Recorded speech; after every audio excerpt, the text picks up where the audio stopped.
time to write in my writer's notebook.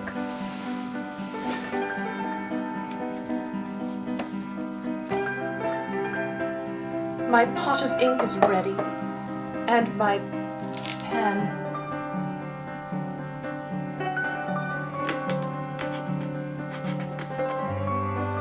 It's the most brilliant story idea anyone's ever had.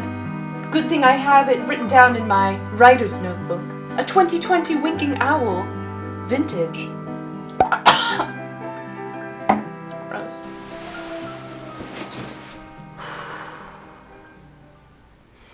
I can't breathe in this dress. I can't do the video in this dress, so let's just go change real quick. That's the first full inhale I've done in the last half hour because I spent a lot of time in that freaking dress. Okay, let's get into this video. Hey everyone, welcome back to my ridiculous channel. My name is Meredith E. Phillips. I'm a writer, reader, and bunny mama, and I wanted to chat about writer's notebooks today. I don't know about you, but when I hear the term writer's notebook, I always think of like fancy leather-bound books with like the little tie around them and people who have excellent handwriting, and it's just like this insightful journal of their innermost thoughts, and it's like super fancy and stuff. And mine are not like that for sure. So anyway, I thought I would just share my personal writer's notebooks today and how they look, how I use them, what I use them for, what I used to use them for, how I use them now, all that kind of stuff. So let's go ahead and dive in.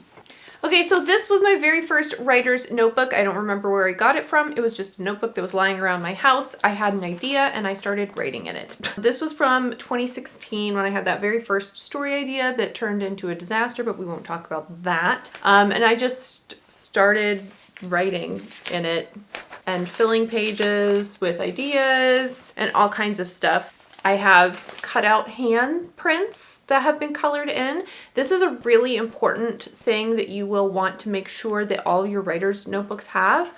In the center is a T. Lawrence quote, because of course there is. I did some sort of weird outline-y thing here. And then like notes on the notes. I have a very short list, hilariously, of items that need to be revised. The list should probably be longer than that. I'm going to be honest with you. It should probably be much, much longer than that. I have notes on the setting that I had invented. Oh my gosh, some of this is hilarious. Oh my goodness. One of the things that I remember I was trying really hard to be accurate and consistent about was distance, because there was traveling in the story, and so I wanted it to be like, well, is this a week's journey? Is this a month-long journey? And so I have a little sticky note here. I was very concerned about distance. I don't know why I was so focused on it, but I have, you know, how long the distance is, how long it would take to travel that kind of distance. I don't remember if this is walking or horse riding, but there it is. Oh, I've got book 2 notes. Book 2, I will say, is not a great choice to make if you haven't really gotten a solid idea of what book 1 is supposed to be. Maybe, you know, I don't want to give prescriptive writing advice, but I pasted in notes that I did at work. Sometimes I would get ideas at work and I didn't have this notebook, so I would like write it down on some other scrap piece of paper and then cut it out and put it in here. I have a little pocket on the back cover. I don't even know what's in this. Some sort of note cards with story thoughts on it. This is all for one story. Well, technically 2, if you want to go ahead and count book 2. Anyway, that was my very first writer's notebook. And I really like having a notebook like this because it is so cheap. These are the types of notebooks I really love. They're like 89, 99 cents at Target. They've just got the standard college ruled paper, and they're terrible and floppy. So this is the kind of thing I like to pick up. And then what I do with it is I make it pretty. I put stuff on it. Look, I like decorate them. This is the exact same kind of notebook, that floppy thing. And it's, look, with the scrapbook paper on it, it doesn't get so floppy. So I found this cool thing. Had the word plot on it. Ooh, plot twist. And I put other little stickers on it. I did like encouraging notes to myself. Whoa. encouraging notes to myself in the beginning. This is from 2018. This one I kind of used almost as a journal / writer's notebook. This first page is just me being like, hey, I'm gonna write this story, I guess. Here's my writing story. This is when I was trying to revise that first story. So, oh my gosh, this thing is like stuffed. I've got notes in here also about like character development and plot development and all that kind of stuff. I feel like a teacher. Here's this thing. Oh my gosh. This was just me like having a time and a half. I drew a map. You like my map? Writers love a good map, right? Then I did this, what were these called?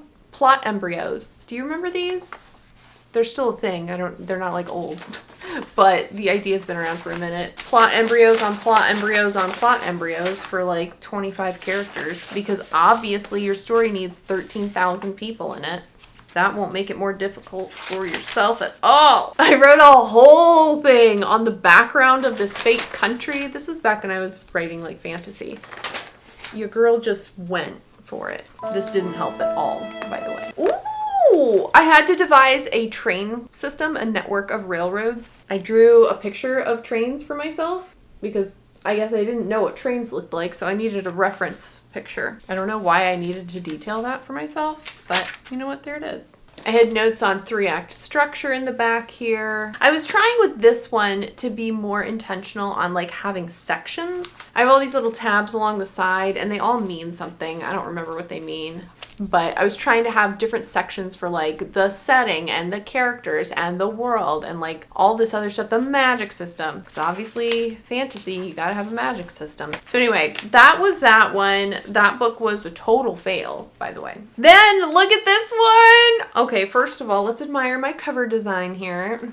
We're doing great. Pro tip, if you're looking for a way to pretend like you're writing, but you're not actually doing writing work, if you get a notebook like this and spend an hour or two doing like the decoration on the inside and on the back side of the covers, that's a great way to spend your time not writing but still feel like you're being productive.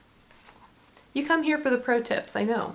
This one was from the beginning of 2019, and this was, my OG followers are gonna remember this, I think. I mean, how could you not remember Garbage Trucks in Space? I literally dedicated a whole notebook. I was like, this is gonna be it. This is gonna be the story. Garbage Trucks in Space.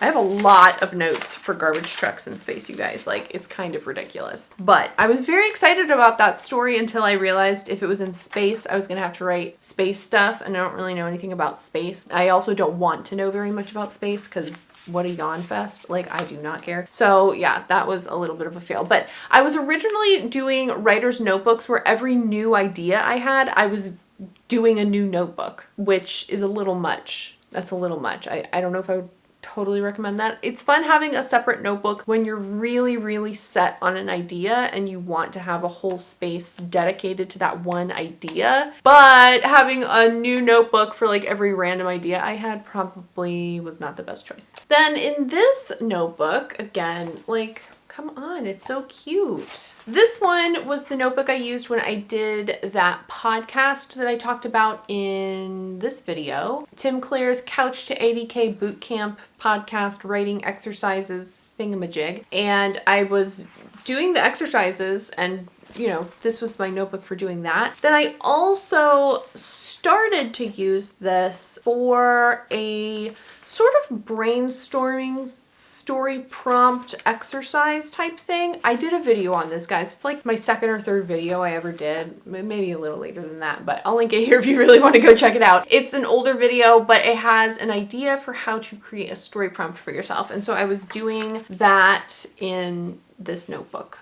I've also used notebooks like this because this is teeny tiny and it's very easy to fit into your purse or a bag or even just your back pocket, honestly. This one is not very full. I know there's another one of these somewhere and I can't find it, and I don't know where it could have gone, or maybe I threw it away or it got lost in our move. But I do know there's another one because I found this one and I was like, oh, I bet that one really weird idea is in here. And It's not, and so I'm like, it's gotta be somewhere else. So if you ever find a universal brand notebook sitting around somewhere and it has an idea about plants taking over the world, that one's mine, but you can have that idea because it's not very good. But yeah, these are nice to carry around. Although I will say it's just easier sometimes to type it on your phone in a notes app rather than have a actual pen and paper kind of thing. But I do like handwriting stuff, so you know, that's an option too. This one is maybe the most writer notebooky looking thing of all of my notebooks. It's the Moleskine, which means it's fancy. This is the one I ended up using most for my writing group. When my writing group meets, I'll take notes in this on feedback they're giving me, or if somebody has a good idea about a certain part of the writing process, I'll take notes in this. The other main way I keep track of story ideas is in a Scrivener document. It is titled Lots of Ideas because I'm creative in that way, and it has different tabs or different subsections for each idea. Some of these subsections have a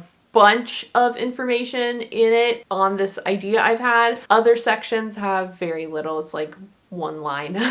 But it's fun going back and reading through those. They can sometimes prompt ideas for other stories that you didn't initially have. So let me know, do you have a writer's notebook? Do you use a pen and paper? Do you have a notes app that you use? How do you keep track of your story ideas? Or do you? Do you keep track of your story ideas at all? I know some people don't. They just don't. I don't know. Sometimes I'm like, oh, this sounds so cool. I want to make sure I remember it and write it down because I will forget. If you have one, is it like a fancy one with leather ties on it, or is it just like an old notebook that's ratty and gross? Let me know. If you liked this video, give it a thumbs up, and if you would like to see more content from me, definitely click the subscribe button. I post videos on Tuesdays and Fridays. Sometimes I'm wearing an 8th grade graduation dress in them. Most of the time I'm not. If you want to follow me over on Instagram, you can find me at Meredith Phillips Writes, and you can also check out my quarterly newsletter at meredithphillips.com. Thanks again so much for watching, and I'll see you in the next one. Bye. Gosh, I can't move around my room and do the lights in this friggin' dress. Okay. Also, I'm in socks, so that doesn't help. Okay. Oh, I'm not even in the shot. Gosh darn it. Where's my... oh, no. I can't breathe. Okay, this dress is definitely too small.